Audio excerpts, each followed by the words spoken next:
Huwag kang maniwala sa amin, mapanlin lang kami. Sa totoo lang, hindi rin namin alam kung hanggang kailan kami tatagal. Sa mukha ng lungkot, hirap at sa sakit na malayo sa aming mga sariling pamilya.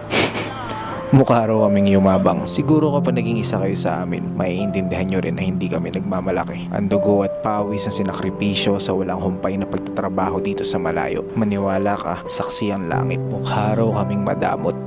Unang-una, hindi po kami milyonaryo. Kung alam nyo lang na ang bawat araw ng buwan dito ay nagmimistulang petsa de peligro. Binigay na kasi namin lahat para sa inyo. Kahit wala nang matira para sa aming mga sarili, huwag lang kayo makaramdam ng hirap dahil kayo na lang ang natitirang lakas namin. Mukha raw kaming masaya. Kung alam nyo lang na gabi-gabi kaming nakasilay sa mga larawan nyo. Umaasa na hindi nyo kami kalimutan sa bawat taon na dadaan. Nakakalungkot pero alam kong tatagal pa ng dekada ang labanan. Kung may pagpipilian lang, sino bang gugustuhin tumalon sa bangin ng pagdududa at ng kawalan? Kung kaya lang sanang tuparin ang lahat ng pangarap natin sa Pilipinas, hindi na kami susugal at magpapakahirap dito sa ibang bansa. Pero dahil kayo ang lakas at ang natitirang pag-asa, maninindigan, handa kaming makipagsapalaran at magkubli